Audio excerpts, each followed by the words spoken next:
Welcome to the realm of magic and mystery, classic horror and sci-fi. You are now entering the House of the Unusual podcast with your hosts, Eddie and Joe.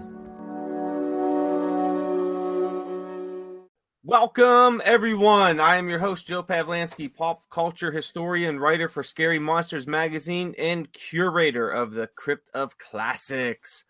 Co-hosting, as always, is the maestro of mail-order mysteries and owner of houseoftheunusual.com, the one, the only, Eddie Guevara. Today's special guest is Eddie's son, Anthony, and he's here to help us talk about some spooky urban legends. How's everyone doing tonight? Eddie, what's new? What's going on in the world of House of the Unusual? No, we have been getting a lot of, well, first of all, I'm doing fantastic. I've been getting a lot of new people coming onto the site, and I've been kind of surprised because some people were looking at some of my YouTube videos, and the two things that surprised me were, one, they're saying that why was I making short videos less than an hour? And I thought, I wanted to do that because I thought that an hour was too long. One guy actually wrote me and said, the problem we're having is every time I go get the popcorn, it's over.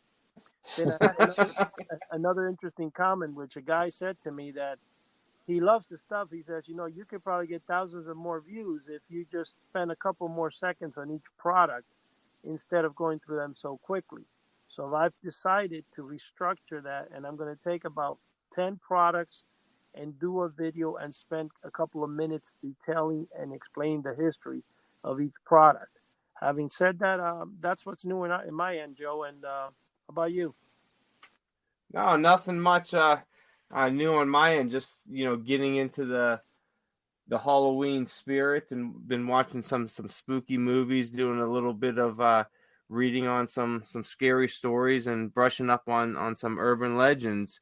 Anthony, you're our special guest today. Why don't you go to and tell everyone a little bit about yourself, who you are, and what you enjoy, and maybe some urban legends that you had some experience with. Sounds great. Thanks for having me on, guys. Yeah, growing up as my father's son over here, I grew up with urban legends. Grew up in a and we're sorry about that. Very sorry.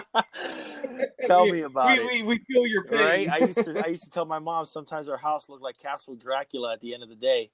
I would wake up every morning, see Dracula's face, I think more than I saw my own most of the time. But growing up in my household with my father, I was used to seeing Houdini, seeing Dracula, Frankenstein, the urban legends, and a lot of the horror films that people call classics. And I grew up enjoying them. I grew up watching them with my father more times than not. So when I see that stuff, it doesn't necessarily click with horror with me, more casual fun time with my father watching those horror films with him. So I grew up enjoying them, grew up loving the urban legends, growing up loving Sasquatch and Bigfoot, and my favorite most of all is the skunk ape, which is like the Sasquatch from Florida. But I grew up with a passion for them, and I grew up learning to love them and seeing the monsters behind them and how somehow we can all kind of relate to them. So it's been pretty good, not gonna lie. Excellent. So you mentioned the skunk ape, which is a little lesser known urban legend. Are you able to get a little bit more into that and tell the audience, maybe some stories about the skunk ape and what it is? I'm sure everyone's familiar with Bigfoot, but maybe not so much of this cryptid or urban legend. Yeah, so I believe, if I'm not mistaken, the skunk ape is what really got me into it, along with like the Loch Ness Monster and all that. Skunk ape, I heard one time there was this band I used to listen to back in the day, and the drummer for the band he was talking about skunk ape. They were from Florida, and it kind of got me interested in it. And I was like, "What is the skunk ape?" So the skunk ape is kind of like a swamp version of our North American kind of Bigfoot story of it. So the skunk ape is more of like Sasquatch from down south Florida, who lived in like the swamps and all that stuff, and he was known for his smell. So they would kind of look at him as like the way a skunk would smell. And when they finally saw him and they got eye to eye with him, it would look like an ape. So that's where the name came from. I believe they also called them the the swamp cabbage man. I'm not mistaken, if I'm not mistaken. But yeah, so I grew up watching that and hearing about the skunk ape and all that stuff. I never know too many stories about him, but I kind of related him a lot to Bigfoot, which I was always very fond of growing up. So I guess he was known for his smell, kind of like that skunk smell. And growing up back where in my town in New Jersey, when a skunk would walk by, it leave a wretched scent, and it leave you smelling for hours and hours and hours. So hearing about that, I was like, ugh, I would hate to run into that guy one day in Florida, especially with that heat down there. Now, I don't think I've ever heard of the skunk ape. Eddie, are you familiar with it? Have you ever heard of this cryptid or urban legend? To be honest with you, I've only heard it when my son has mentioned it, and it's kind of funny Okay. when he said skunk cape because he kind of referred to the man thing from the Marvel comics. You know, the thing, man thing. Yeah, that's what it almost kind of sounds like, man Yeah, thing or swamp thing or and something, but with just a putrid smell. Mm-hmm. yeah. Well, and the thing is that the man thing. I thought that was some of the best comic book covers I've ever bought because I love the way they paint him and portray him. You know, so that's when Anthony's saying that I'm just thinking in my mind of that comic book. So what other urban legends are you familiar with, Anthony? Do you have any other maybe kind of off the wall ones or lesser known, stories that you could Oh share with us? man. Because I mean, there's a ton out there, and every part of the country, like we were discussing in the last Mm-hmm. episode, everybody's got their own urban legends depending on where they're located, and some people, different generations, they hear different legends that go around school or their different circle of friends. So what else you got for us? So, growing up, I've always loved the urban legends, and one of my favorites was Sasquatch. But I have a story for you guys that my dad, he always makes me laugh when I tell the story, and it happened. It's so funny because I'm gonna take a little fast forward before I get to the story and how I related to it. I used to work at a Barnes and Noble, and one morning I was up stocking up shelves, and as I was putting books away, I was stocking up the shelf on a shelf that we had for urban legends and folklore and all that kind of like popular kind of monsters. So I was stocking up the shelves and I was putting books away of Bigfoot sightings, of the Loch Ness Monster, and all that stuff. And one book that kind of popped out to me was Pterodactyl Sightings.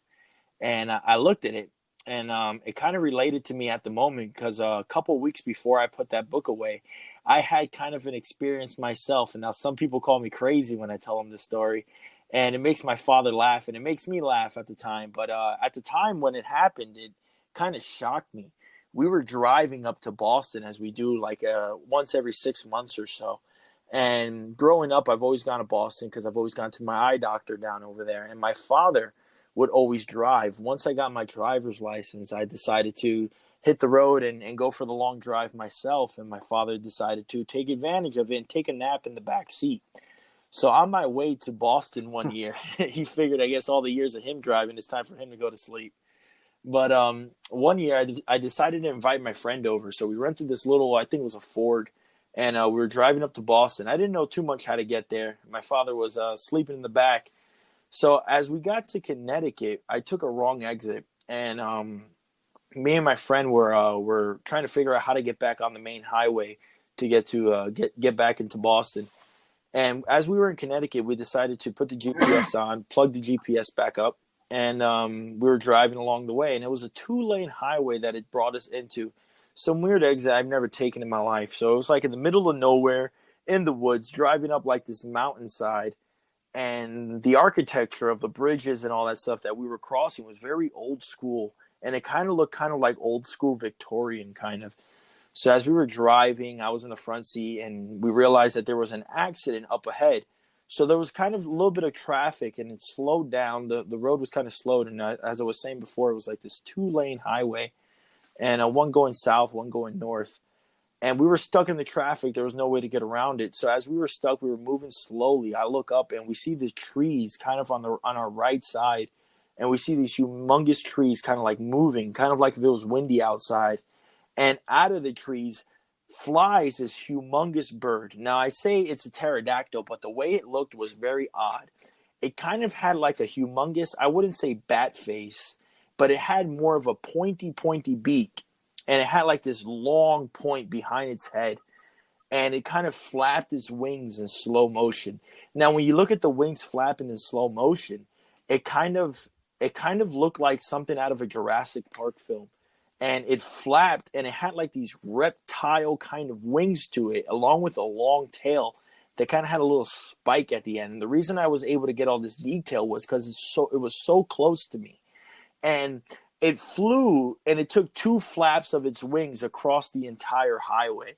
And it took 1 flap, and then I look at my friend, and my friend starts freaking out in the corner. He's like, what the hell is this? Let me get my phone as soon as possible. And it's like, usually in all these occasions, when it comes to UFO sightings and all this stuff, the video quality is very rare, and it's very hard to kind of focus onto it. And so the moment he took out his phone to kind of record, it kind of flew back into the trees across the highway on the other side. So I was able to see this thing in slow motion. It was like a dark black, and it kind of flapped his wings real slow, and it was slow motion. And the moment I saw that, we wake my dad up in the back of the seat. He wakes up, and he's kind of like, what are you guys yelling about? What's like the chaos going on? And I told my friend, I was like, well, you wouldn't believe what we just saw. This humongous, like prehistoric bird from like the Jurassic time just kind of flew from tree to tree. And we were kind of leaving New Jersey at that point. Like we were a couple minutes out of New Jersey, out of upstate New York, and we just entered into Connecticut and all this stuff. So a lot of people, when I tell the story, they automatically blame the New Jersey Devil. And I've never had any experiences when it comes to the New Jersey Devil. But when I saw this book, going back to the story I was saying when I was working in Barnes & Noble, and I was putting this book back onto the shelf that said pterodactyl sightings on it, it kind of took me back to that story, because the pterodactyl it had in the front of it was kind of like the bird that I saw flapping its wings going across the highway. So my passion for folklore and all these mysterious monsters and creatures like Bigfoot, skunk ape, New Jersey Devil, it kind of triggered it, and it kind of made me fall in love more with these monsters, because I kind of had an experience myself when it came to it. So I always thought that was a cool story. That's why I always give my dad a hard time when it comes to talking about Bigfoot. I'm like, Bigfoot is real. And we're going to go in the woods one day, and we're going to find him. Watch. You're going to see. We're going to get some DNA, and we're going to find him one of these days. And I'm not talking about those commercials you see. The Bigfoot's an actual monster. Yeah, we were talking about the the pterodactyl sighting on the last episode, and it seems a lot of people, whether they call it the pterodactyl or the thunderbird, it seems like there's been a lot of sightings on in like the area of Pennsylvania, New York, New Jersey, some in Ohio, Illinois, and a few in the late 1800s in Arizona. So it's there. I would say there is some maybe some truth to it. You have all these sightings that go back over 100 years of this bird. Now, I'm sure some people might have seen a large maybe eagle or something, and not knowing what it was might think it's a thunderbird. But you could only have so many reports until there's got to be something to there. Not everybody could be seeing a bald eagle and think that it's a thunderbird or a pterodactyl. And there's been a lot of reports as well of people seeing this large bird, and just like you said, that it doesn't flap its wings or over a large area of sky. It might flap its wings, maybe one time, for a 45-second period or minute period, and it's just very unusual the way it looks, and it doesn't have any distinct colors, like an eagle would, or even a hawk, that it's just almost like a jet black type color. So might be something there. Maybe you did see something. It would have been nice if your dad was awake and he could, sleeping on the job again. That's what I say. I compare my dad a lot to the boy who cried wolf. It's only so many times he could say, "Oh, give me a hard time about it." One of these days, he's going to see something crazy, and no one's going to believe him. Yep. Yeah. No, what I was thinking is, I wonder if what Anthony actually saw was one of those condors, because there's the North American condors, and that area up in upstate New York where we were driving going into Connecticut. That could be a possibility, because those things are about 3-4 feet high, and they have huge wingspans. So I'm just wondering if that's what it is, because my wife claims to have seen the same thing in top of Toys R Us about, I don't know, 10, 20 years ago. And I don't know. I mean, it's Yeah, I mean, you never know what it could be. There could be a rational explanation for it, but when I was a field investigator for MUFON, and people would come up with these, with their sighting, and then I would go through the process, and able to kind of, I hate to use the word Mm-hmm. debunk it, but to tell them that you didn't see UFO from somewhere else, that it was this. But I always encourage people to, no matter what, if you don't know what it is, always tell somebody or report it, because you just never know. And if there is information, where there's several reports, you could always, check everybody's reports and kind of see, do they have a different description? Did they see it in the same area? Right. And maybe they saw, a different color that you didn't see. So, we always encourage people, no matter how ridiculous Mm-hmm. it might seem, or how, always, put it out there, tell people about it, because, you never know. Someone might be listening to this podcast and, might have seen the same thing in that area that you Right. described, Anthony. And, the more, reports that are out there, might lend some credence to whether it's, an actual, Thunderbird, or is it, a Mm-hmm. condor, or something else that we Now, don't know about. oh, I go ahead. mean, Oh no, no! no, go So ahead. like the thing Go ahead. was after we saw this, I Googled.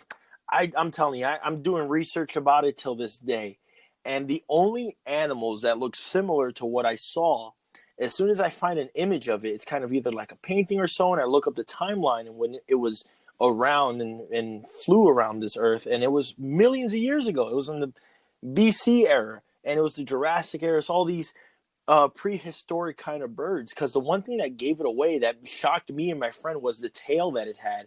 It had like a long tail. Now, you know the type of tails that you see in like the old cartoons of dragons, and it has kind of like a little arrow headed behind the tail. It looks kind of funny, like cartoon Yeah. wise. So it had that type of tail on it, and it was like long and it was like a dark black. Now I would understand if it was like a thunderbird or whatnot. Maybe the sun was hitting it and the shadowing of it from seeing it from the car through the window, that you wouldn't be able to tell if it had like kind of like a reptile kind of skin, like a scaly skin rather than feathers. And it had more of like a scaly skin from what I saw. But what kind of gave me the goosebumps about it was the head that it had along with the tail. It had this weird looking arrowhead, like the way Jurassic Park nailed it when it showed a pterodactyl. It had like that long beak and that long head behind it, and the tail is what kind of put me and my friend, like, we just looked at each other and we were like, what is this? Because it's so funny, the highway that we were on kind of looked like some kind of fiction, some highway that you read about, like some lore or something like that. And it was like very old school kind of looking. So we were kind of laughing, joking about it, like in the car, saying that we were like driving into like a dinosaur kind of atmosphere to it. And then when we saw that, it kind of left us both shaking in our boots. Maybe you while you were driving, you entered some, multi-dimensional portal, and uh and seen it, and then emerged back out of it. But kind of almost. I wonder what you've seen. Have you ever seen that 1957 movie called The Giant Claw? No, I can't say I have. You should see it. It's really it's kind of like it's a classic. A lot of people say that it's a bad movie, but it's one of those bad movies that are really good. And the main monster in it is this turkey buzzard flying, pterodactyl type monster that got this long neck, and this Mm-hmm. buzzard head, and this turkey body, and this long tail, and these giant claws. It's a fun movie, and it's I guess if you've seen it during the 50s, you might get a little spook out of it, but it's an amazingly good bad movie. But it kind of always reminds me of like when people report the Thunderbird and all that. I always think back to the giant claw and that the turkey buzzard that's in. Yeah, it's one of those Well, movies that is so good. what It's so bad it's got to be good. When Absolutely. when you guys are talking about Anthony, I don't know if you're aware the Thunderbird is a famous legend, mostly in Indian Hmm. folklore, that says of a huge bird, and they call it the Thunderbird. I think Alaska gets the most of sightings of that, but at the same time, when they mentioned like the Thunderbird and stuff, I was just thinking in my mind, if you look at the old Guinness Books of World Hmm. Records, there is one part there where they have some bird. I forget what it is. Like 10 people holding up the wings of the bird. It's like 12 feet across. I'm just thinking in my mind right now what that bird looks like, because it could be something what Anthony's resembling of this bird that they. I forgot what the name of the bird or what type of bird is, but I was just thinking I'm going to look at that and just curiosity see what it looks like. But that's where the Thunderbird is. I don't know if Hmm. you're aware of it, but No, the folklore you know, behind Thunderbird, I'm completely aware of. There's also another one that's called the Texas Thunderbird, and it's kind of like you were saying. The folklore behind the Thunderbird is mainly like in Alaska or a lot of those Native American kind of reservations is like very, very, very popular between the Native Americans. But there's also one called the Texas Thunderbird. It's a myth that arose. I forgot around what time frame, but the Texas Thunderbird is kind of like if you Google the images on it, is kind of exactly what I saw. And it's so funny that the name Texas in front of it, but I ended up seeing something similar to it in Connecticut, going up north. But yeah, that would be the closest relative to an actual painting or a photograph of what I saw that day, which is kind of funny because they say these birds, and are they myth or are they legends or are they actual birds? And they had birds in the dinosaur times that were bigger than dinosaurs itself, and kind of crazy how big these birds were back in the day. And who knows? I'm a very skeptical person. I kind of don't believe things until I actually see them or they have the science to prove it. But when I saw this, I was kind of like, wow, this is crazy. This is actually real. And it freaked me out. So I did a lot of research on it. And I could see where a lot of people get frustrated when it comes to like their sightings and people don't believe them and all that kind of stuff. But it'd be kind of funny, as you were saying, as I went through like some sort of dimensional kind of thing where all these animals lived Yeah. at one point and then got out of it. There's a lot of stories of people of missing time and being in one area and then all of a sudden being hundreds of Mm-hmm. miles away. It always makes me think and then also thinking back to Bermuda Right. Triangle stories that the are there actual portals on this earth where some people might enter and never leave, or they might enter and then exit at a different point somewhere else. And there's a guy that does a lot of uh, stories. I can't remember his name, but his series is called Missing 411. I don't know if you guys have ever Missing heard of it. 411. Well, And yeah, missing 411. And the guy, he's an investigator. He's a prior detective and all that. And his name's David Politis. That's it, David Politis. And he's put out several books, been on a lot of radio shows, and he talks about these missing people that all throughout the world, mostly in the United States. And then he has his, how he now the next time you're in how Lake Wales area, whether how he kind of like investigates it and everything. But a lot of his, and not to get too much into it because you could really get into the subject, but a lot of his stories deal with people, maybe like a 3-year-old child going missing mm-hmm. in the mountains. His body is found perfectly preserved like 8 miles away over the mountains. And they'll interview the search and rescue, and they'll say that there's no way that a 3-year-old boy could get this far away without being scratched up and not having clothes ripped or dehydrated, no food and all that in just a few days. And it always makes me think, was there some type of dimensional portal open and this kid went into it and exited so many miles away. If anybody out there gets is able to look into the missing 411 and if you start reading some of the stories, it makes you really think, about these dimensional portals. And then, of course, with the Bermuda Triangle and all that, that's always been one of the main theories of it, that it's there's some kind of portal there that takes you into, another dimension, another world or whatnot. Yeah, right. Who knows? Einstein came out with a theory like that. I'm not too much of a scientist, so I don't know too much of it. But Einstein came out with something about these portals in space, and how if if space travel was possible, we would be able to come up with go through these portals and get out one end of the galaxy to the other end in like a matter of seconds. So, well, you're talking about the theory of relativity, where basically it kind of, I don't know how to explain it the best way possible, but it's like when the Earth spins, the blackness around the Earth itself kind of is like a blanket that kind of follows it a little bit. So to explain it better, let's say you put a piece of cloth on a table, and you put your finger in the center, and you turn your finger slightly, the cloth itself starts going in a circular motion right behind. And the Earth, when it spins, Einstein's theory kind of discovered that. So that's where they come with that idea that space itself at certain parts can bend, and point A to point B you can go on. That's what they call wormholes, and that's where that idea comes from. But there is another famous legend. I think every state has one. It's called Spook Hill in Florida. It's one of them.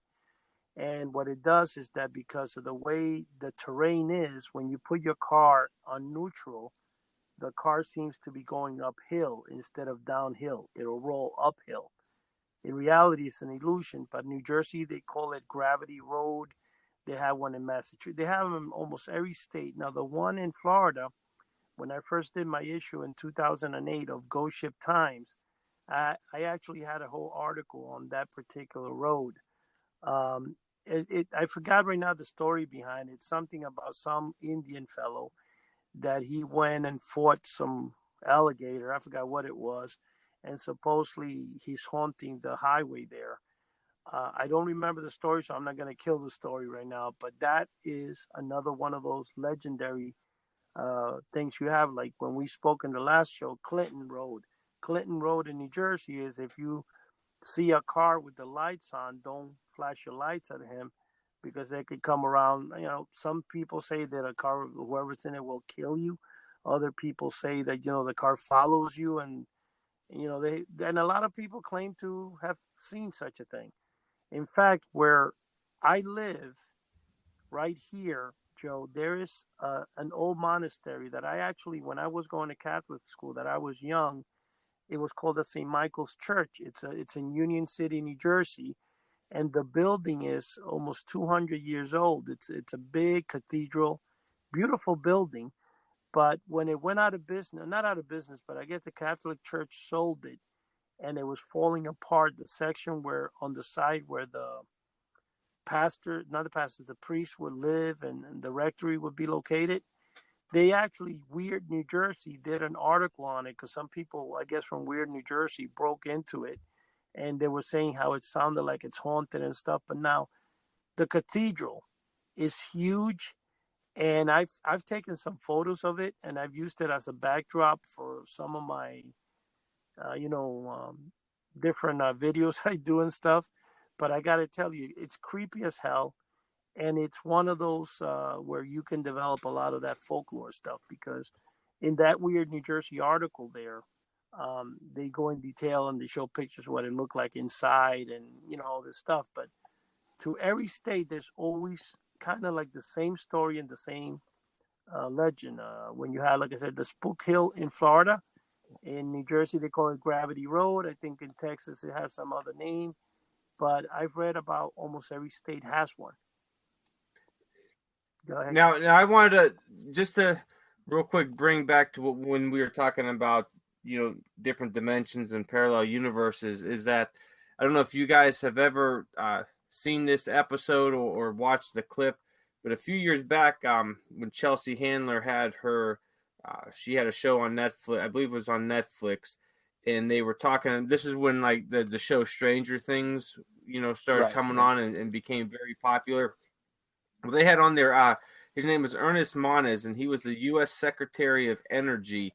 And on there, they're talking, doing, having fun, doing their interview and all that. And then he actually says on there that they do work in parallel universes, and that they're trying to understand the particles of nature and the structure of the universe, theoretical physics and all that. So he actually, this is, Secretary of Energy admitting that they are working in parallel universes. And if you get to see the clip, you could find it on YouTube or on the internet. But she, once he says that, they get very uncomfortable, like, they're joking around, and then he comes out with this information, and it's like, oh, that is actual, real.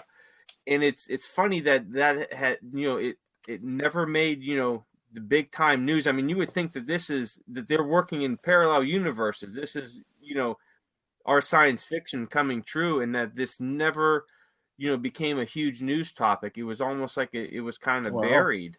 And, there's so much that, you have a government official admitting that that there are parallel universes, and, it never became a mainstream news article. But if anybody is out there, just look up Chelsea Handler.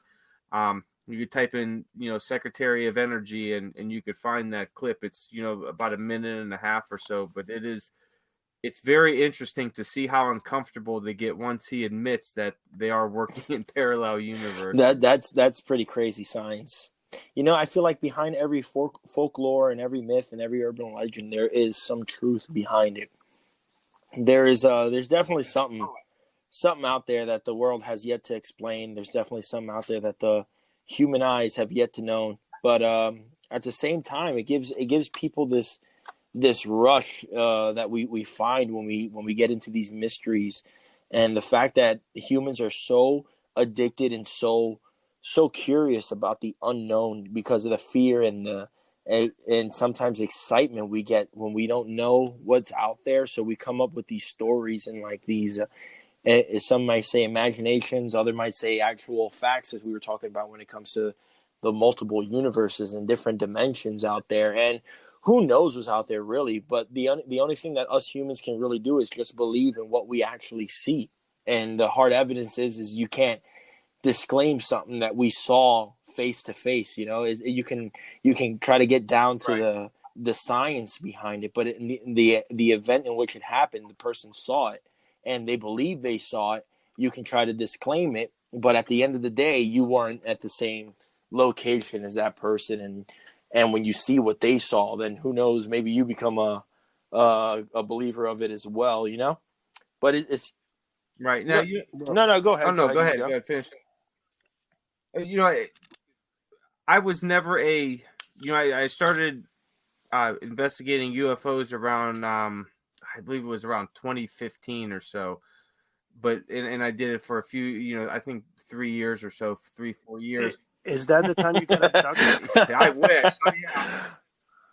Oh no, just vacation. Yeah, they abducted me and brought back a clone of me. But prior to that, I was never really into UFOs or anything. I think once in high school, I watched a documentary on UFOs, but it was never a topic I was into. And, prior to 2015, I ended up having 2 UFO sightings before that and one after. And, I'm the type of person, I'm skeptical, but I want to believe. When somebody tells me a story, I'll believe it, but at the same time, I'll still want to try to prove them wrong, because then if I can't prove them wrong, then there's something there. There's something, factual to that story. So, prior to 2015, I had no knowledge about UFOs except for, what I seen on TV, and I really wasn't into the subject. So when I seen them, I got really interested in them. But there was a part of me that said, as I looked into them, that, these are probably, secret military or government spacecrafts and all that. But there was, no way to know that 100%. But, the rational part of my brain says, these were probably something, from this earth, but a part of me also wants to believe that, maybe the technology in there, is from somewhere else, and that maybe, like there's all the stories, after Roswell and all that we, traded, secrets with, or secrets and technology with, alien races. So, I like to be skeptical, Well, but I also like to, believe a little bit. But I like to maintain a nice balance and not go too much in one direction. Oh yeah, 100%. well, you know, Joe, the thing with Roswell was a quiet event. It was brought back into the limelight when Stanton Friedman, the physicist where he stated he worked with NASA and all that stuff, when he went to see Jesse Marcel, right before Jesse Marcel was dying or something like that, or not dying. I mean, I think this was back in 1984, I think it was, that he brought the incident back into the limelight, and then Roswell became such a big thing. But prior to that, Roswell between the 1940s and the 1980s was An just urban legend. basically Yeah, a an urban folklore. legend. Yep. But yeah, but I'm gonna tell you something though, and here's something that I gotta, because I don't really, for me to really believe anything like that is kind of like it's a little tough. I mean, I have to see a little more evidence and stuff. But I'm gonna tell you something right now, taking into account the story I told you when I was a little kid in Cuba. When you're a 4-year-old kid or whatever, it's hard to say, no matter how it is, that if a kid sees something, it's not like if you and me right now, we could say we were drinking or we did something and we saw something because we seen a movie, but we're old and our mind is now developed that we can see some type of weird event or weird thing or based or some type of hallucination. But when I was 4 and something and I saw those hands, I just saw those hands. You know what Right. I'm saying? I wasn't like molded or modeled to, hey, you're going to see this hands, or somebody told me a ghost story. It just happened. So, I mean, that's something too that I wonder, Yeah, like, yeah. what the heck was that? But I did see it. Now I do remember I'm that. gonna tell you guys a story, and Um, I've really never told too many people this over the years. But this is is this about about the the abduction? abduction, and it does involve Oh, okay, UFOs man. and Yeah. all that. No, but this Go is, ahead, Joe. this story has always stuck with me, and I still have the image clear as day in my mind. So, like I said, I was never into aliens, never into UFOs or anything like that. Until mid 2000s or so. So when I was in basic training for the Army in 1998, we're all young, I was 17 at the time. You have a lot of 18, 19-year-old kids in there. So we were playing this game where I can't remember how exactly the game went, but it was kind of like you bent over, you held your breath, and when you got up, someone squeezed you, and then you passed out for a few seconds. We everybody in the barracks was doing it. It was kind of like a little rite of passage for our platoon. Just some stupid stuff that kids play. Mm-hmm.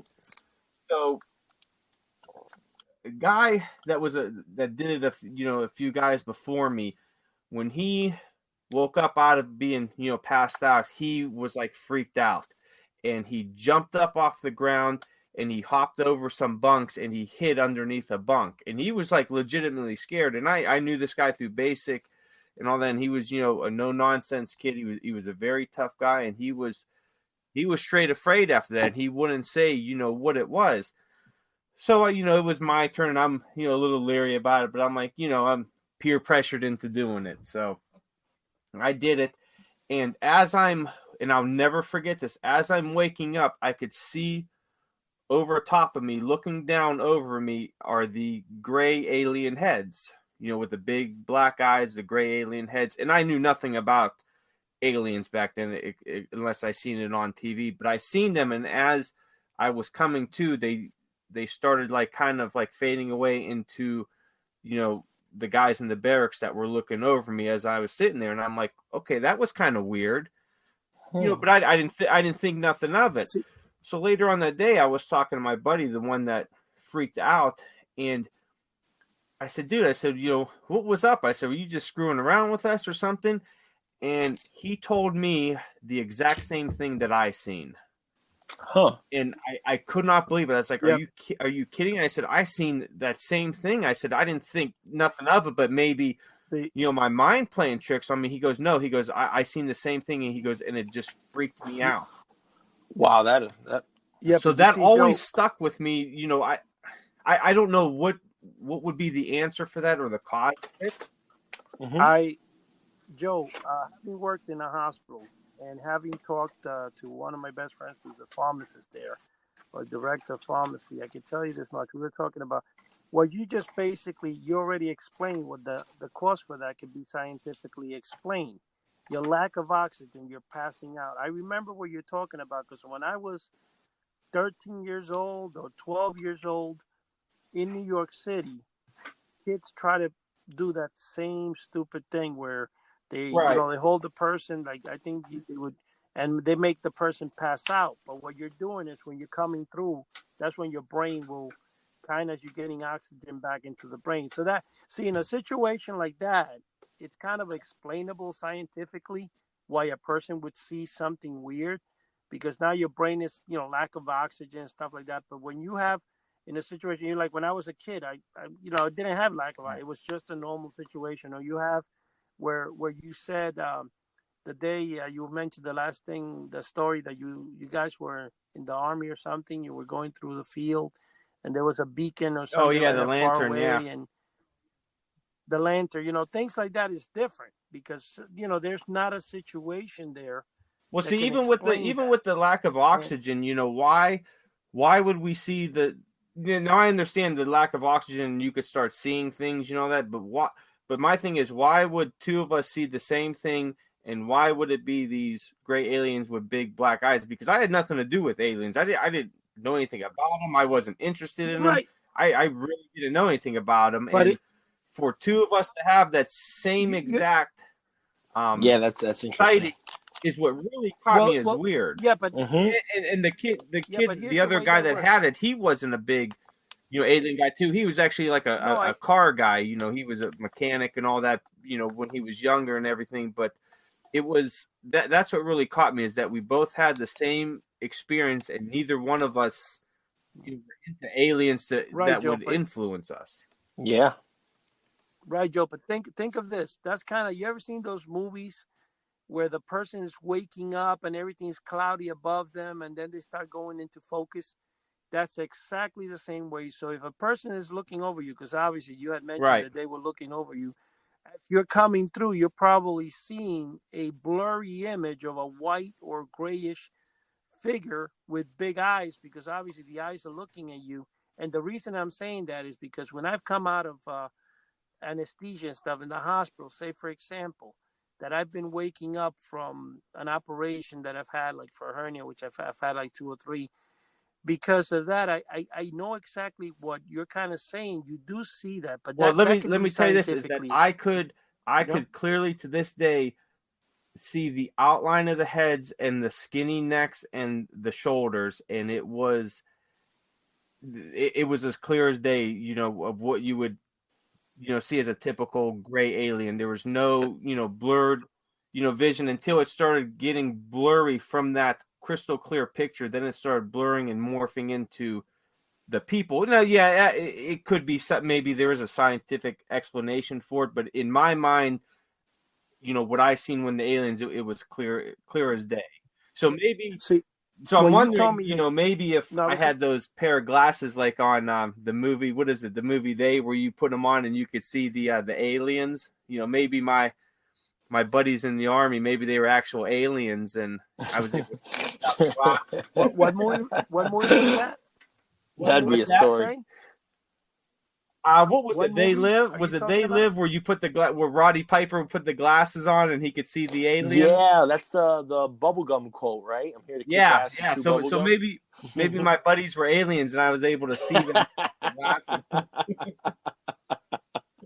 I'm trying to think. I don't remember if I Oh, saw that that's a movie, classic. but it sounds Yeah. familiar. Yeah, Yeah. so that was something, Well, that always stuck in my head. And like I said, there could be a possible explanation for it, but what I always got I me was think both of it's us had the Joe. exact same, sighting. I Yeah, think that's interesting. Joe. I think you got to ask Todd. Yeah, but you got to ask Todd the same question because it could be when both of you guys got Yeah, out. maybe it was his question. Yeah. You just don't remember, you know. And Todd came back as the guy with Yeah. the invisible stuff. You know, he came back that he wanted, the invisible aliens and all that stuff, and that's when he started, gravitating to sea monkeys. Now, I'm Anthony, telling you. are you a big collector like your old man? So I'm a collector of the science fiction. I love Star Wars. I love space and all that good stuff. I haven't been too much of the old school horror films kind of guy like my father here, but I grew up about him, so I know about him more than the normal adult my age. Now, I'm a huge Star Wars fan. So, what is your opinion of the last The movies? last three. To be honest with you, I feel like they're too Disney oriented. To be Okay, honest, good. I'm not. I'm a fan, but at the same time, I'm not a fan. I kind of watch it because I feel like I have no choice at this point. I'm so deep into it. Yeah, no, I heard that there was rumor that they were supposed to reboot the franchise, starting with the I guess redoing episode 7, 8, and 9 Ah, because there's so much backlash from it. I don't know how true it is, yeah, but that could be good news because it was just, in my opinion, it was just absolutely horrible. yeah, it Although on was. episode 9, I did like seeing the Emperor Palpatine and the Sith, whatever you would call it, Hmm. you know all that stuff. That was really cool because that's never been done. But man, they, like you said, it was just too Disney oriented, and they tried too much for inclusion and everything else, and it took away from the story. Oh, 100%. I agree with you so I'm much. someone that likes more story than special effects and all that, but Yep. they just tried too much to do, you know too much special effects, too much inclusion, too much diversity, too much of this and that, and they lost the story and they lost, the characters and everything. You know what you guys don't know when it comes to Star Wars and all that stuff? Back in the early 70s, and when we always talk about mail order and when you can order things, one of the first magazines that was very popular coming out at the time was Starlog. And one of the things that Starlog did is when you subscribe to Starlog, you got a free Robbie the Robot blueprint. Well, during that time, it was very common to come home and turn on channel. Well, in my area, it was channel 5, which was, I think, WOR at the time or something. I forgot the. And you would see Lost in Space around 5 p.m., 6 p.m. in the afternoon, right after school. And at that same time, you had Star Trek and Lost in Space, but then you had Space 1999 and all this other sequels came out. At the same time, anytime you picked up a magazine from Popular Mechanics, Popular Science, or even children's comic books, comic books which were very, obviously filled with it, you had in everything, you had some ads that dealt with either flying saucers or UFOs. Most popular one at the time, or one of the most popular, was this thing that the Johnson Smith Company used to sell, which was called it was like a 50-foot, not a 50-foot, but a 10-foot UFO, solar UFO, which, to be honest with you, it's a great item. It was like a big, huge plastic, very light plastic bag, 10 feet across. And then that same company actually made one that was 50 feet across. And what you did is you didn't have to blow it up. You just tied twist ties on each side of it. And when you put it out in the sun, the heat would automatically start it, making it go into a descend, and it would go supposedly up to say like 2,000 or 2,500 feet in the air. At the same time, there was also Johnson Smith sold also another item called the 9-foot UFO, which was basically put out by the same people that made the 12-foot and 6-foot hot air balloon. It was made of tissue. You kind of put it together, and it worked with the same principles as a hot air balloon. You put it over a flame, and it would take off. So during that era where it was so popular for the mail order, for the TV, and there was so much stuff going on in the flying saucer and alien stuff, that's when Star Wars came out. That was like in 1976 and stuff. So Star Wars made a big hit because it kind of appealed to everybody in the public. Now, when I went to see Star Wars in the movie theater when it first came out, and of course I was like, wow, Star Wars. as time went on, though, it just burned me out completely. I did not care. Even today, I don't really care for Star Wars at all. I do have a lot of the original stuff. Like I still have a 200-foot black and white Super 8 film in silent of Star Wars. And that's, I think, one of the closest, because I did lose a lot of stuff in my fire that I had. But you know what? I lost my interest in Star Wars. But what I wanted to say about Star Wars is that what influenced movies like Star Wars was the demand for the flying saucers and space and all that stuff during the 1970s, Like which was right after. And I was going to say right after the Apollo in this, because in 1972, the last time they went to the moon, Apollo 17. I'm sorry, Apollo 18 was it? 18, yeah, 17, I think. Yes, when they went and Gene Cerna was the last man to walk on the moon. I was a little kid. I remember.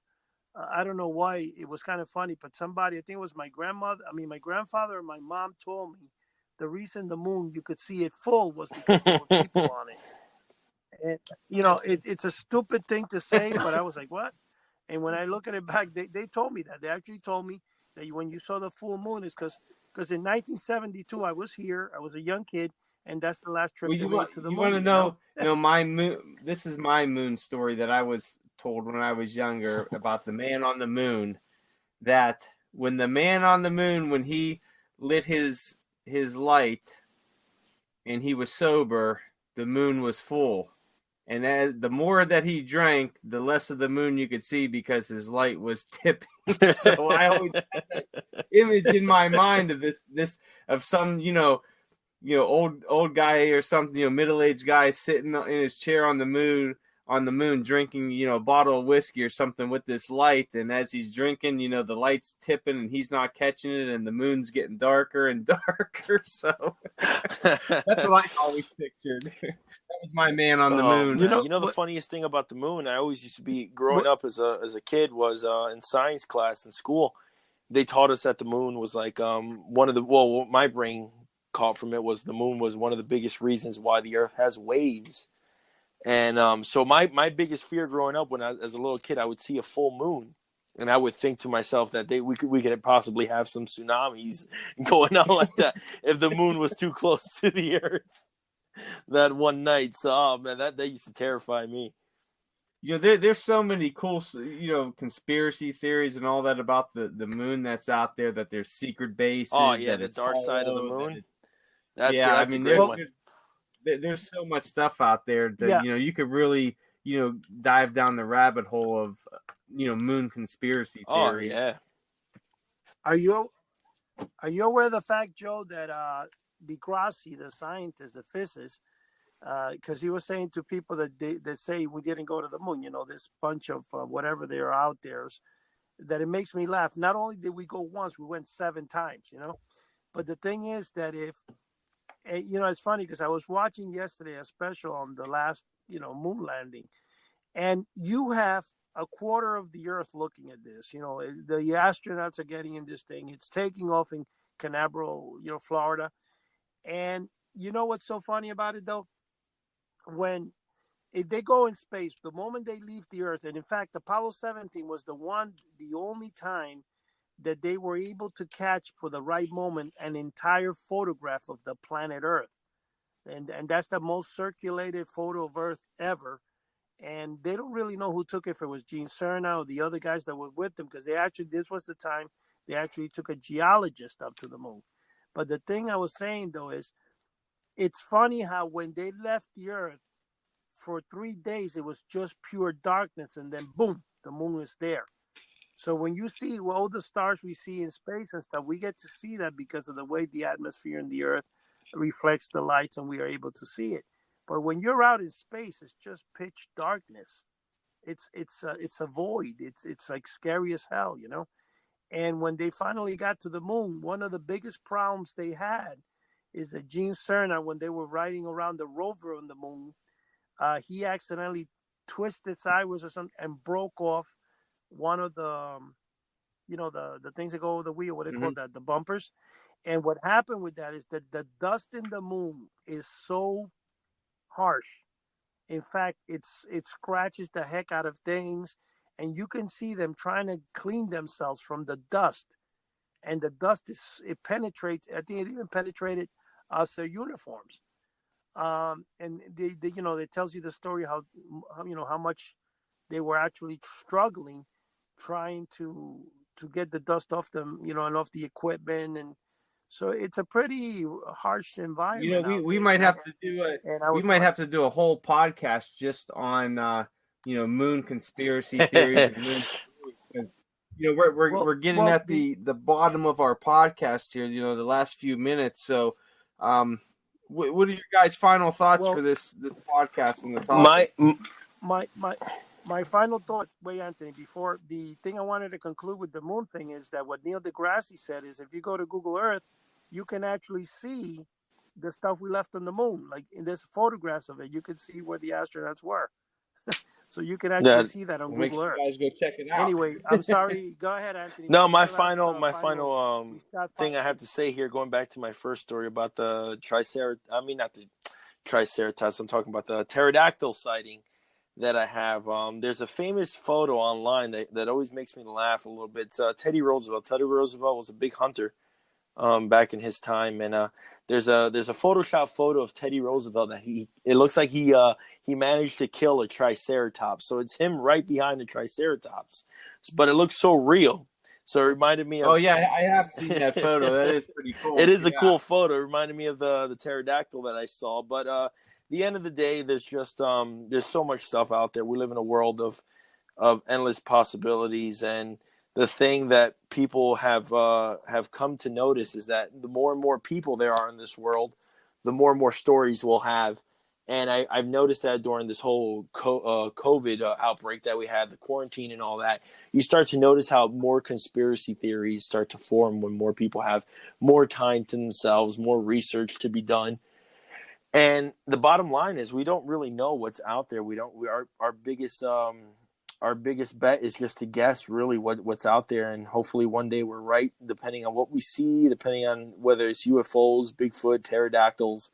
No matter what it is, we don't really know what's out there. We don't have the only one who really knows out there really is God, and nobody else knows. But the end of the day, it's the whole urban legends, the myths that we have. It's a great storytelling. It's a great escape from the modern world into another world, and where monsters exist, and a lot of people find that and feel comfortable with that. And it's just so cool to talk to and have an outlet like this podcast to get your story out and to get my story out with the pterodactyl and see if anybody else out there can possibly relate to it. That'd be awesome. Well said. Well said. So, if anybody out there is listening, head over to houseoftheunusual.com. We have a forum over there. Go ahead and join. It's free to join. You could come on there and talk about, whatever you want to talk about. We also have a section on the forum for if you have any ideas for what you want to hear in the podcast, write them down there, get a hold of us, and who knows, we might talk about it if, in one of the future podcasts. You could also find this on YouTube. There's tons of videos on there, new ones coming up all the time. You could also find House of the Unusual and Crypt of Classics on Instagram. We got some very cool photos up there, some different toys and comics and movies and whatnot. So new podcast comes out every Wednesday. Eddie, when's it coming out? 3 a.m. now? 3 a.m. 3 a.m. on 3 a.m. Wednesdays. So check us out. For That's the people past. that go to the gym early. That's past the People witching that go hour. to the gym. There you go. Those of you that wake up early, you can listen to the podcast while working There out. you go. Okay, we're definitely ready. The best part is that in a future podcast, we're probably going to have Todd, where he's going to say he was feeding, I think it's not a raccoon, some possum that comes into his living room, and he claims that the other day when he walked in, he went on a face-to-face with a velociraptor. So he might be telling Yeah, that we story. definitely have to talk to him about this whole possum situation. No, the velociraptor situation. Yeah, You got to tell him. absolutely. Yeah. So, guys, but thanks for being on. Anthony, thanks for joining us and telling us your stories. And you're more than welcome to come on anytime. that invitation is not extended to Eddie. Oh man, I've got 27 years of my life with him, so you guys had a couple of podcasts. Having said that, guys, we feel your pain. No? we Oh gotta man! close. All right, We're guys, running thank you so definitely much All for right, having guys. me. Thanks, guys. Everyone, thanks for listening. Take care. Bye. Good night, guys.